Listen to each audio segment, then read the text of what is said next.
আমরা বলছি জীবন থাকতে কারো ভোটার অধিকার আমরা কাটতে দেব না।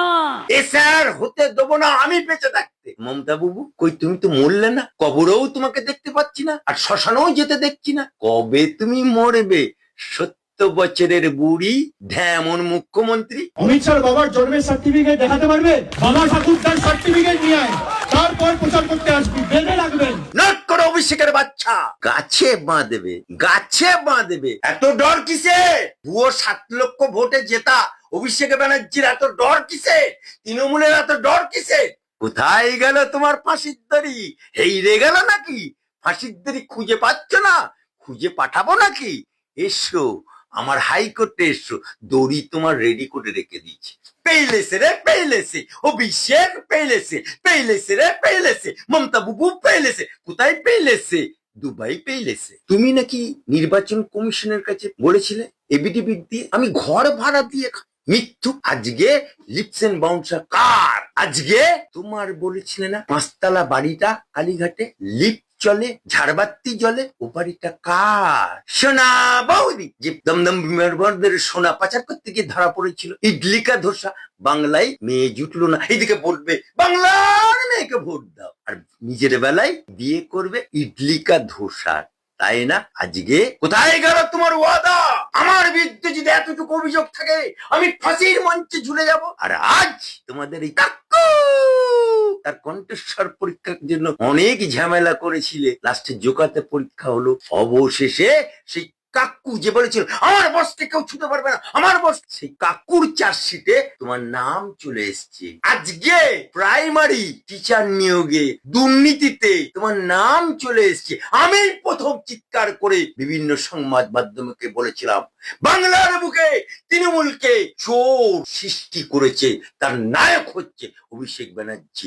তাই আজকে আস্তে আস্তে বোল খুলছে, আজকে সবইতেই ওর নাম চলে আসছে। কোথায় গেল তোমার ফাঁসির দড়ি? হেইরে গেল নাকি? ফাঁসির দড়ি খুঁজে পাচ্ছ না? খুঁজে পাঠাবো নাকি? এসো আমার হাইকোর্টে এসো, দড়ি তোমার রেডি করে রেখে দিয়েছি।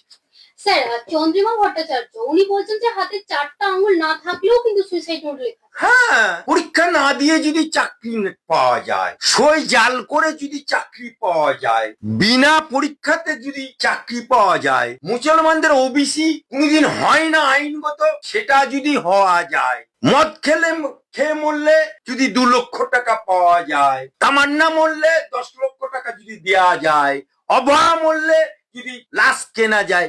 এখন তোরা লম্ফ নিয়ে এসআরের মরা খুঁজতে বেরিয়েছে। আর যখন তামান্না খুন হলো, যখন বকটুয়ে খুন হলো, যখন আনিস খান খুন হলো, যখন তামান্না খুন হলো, তখন ওদের লম্ফগুলো কোথায় ছিল? হাওয়াতে নিভে গেছিল, নেবা হয়েছিল ওদের চোখে। 4 আঙুলে লিখতে পারে, একবার লিখে দেখাও না। একবার আঙুলটা কেটে 4 আঙুলে লিখে দেখাও না। 2002 সালেও ওই ভদ্রলোকের नाम ছিল। तार मरने का बात कभी नहीं होता है, लेकिन मरने का राजनीति चालू तुम लोग फिर किया, लेकिन कामयाब नहीं होगा। कारण बांग्लार मुसलमानरा ए देशे आछे, थाकबे, भविष्यतेও থাকবে। लेकिन जो बाहर से आया उसको हम लोग हटाएगा। ये शायर होगा, जितना तुम लंप जंप करेगा ये शहर रुकने का बात नहीं है। लेकिन कोई अगर बंगाल को, कोई बिहार को, कोई शहर को टच करेगा, रोकने का कोशिश करेगा, রাষ্ট্রপতি শাসন দেখে নিয়ে আসবে তোমরা। কিন্তু বাংলাতে বারবার হুমকি মুখে বিএলও ওরা, তা লাগাতার হুমকি দিচ্ছে তৃণমূল। এত ডর কিসে? এত ডর কিসে? এক পদ্ধতিতে 7 পানি মেরেছো, সেই পানিটা মরে যাচ্ছে বলে ভুয়ো 7 লক্ষ ভোটে জেতা অভিষেক ব্যানার্জির এত ডর কিসে? তৃণমূলের এত ডর কিসে? কিসের এত ডর? চোরের মন পুলিশ। তাই সুপ্রিম পাওয়ার নির্বাচন কমিশনের আছে। একটা বিএলও যদি টাচ হয় তাহলে জানবেন রাষ্ট্রপতি শাসন জারির জন্য ওরাই কড়া নেড়ে দেয়। তাহলে বিএলওরা তো রীতিমতো ভয় পাচ্ছে। কোনো ভয়ের কারণ নেই। শকুনের বরদোয়ায় গরু মরে না। স্যার একটা শেষ প্রশ্ন আছে।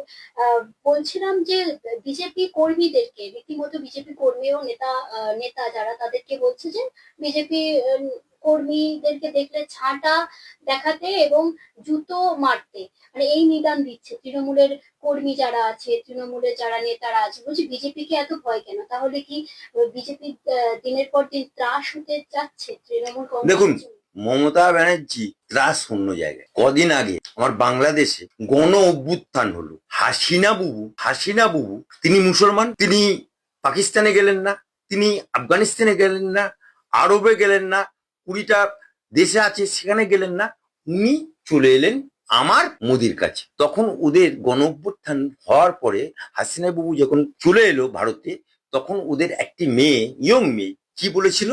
পেইলেছে রে পেইলেছে, মোদির বউ পেইলেছে, পেইলেছে রে পেইলেছে, মোদির বউ পেইলেছে। ঠিক আজকে বাংলার বুকে গণ অভ্যুত্থান হবে সেটা ওরা বুঝে গেছে। তাই অভিষেক ব্যানার্জিকে বলতে চাই, গণ অভ্যুত্থানের আওয়াজ উঠতে শুরু করবে।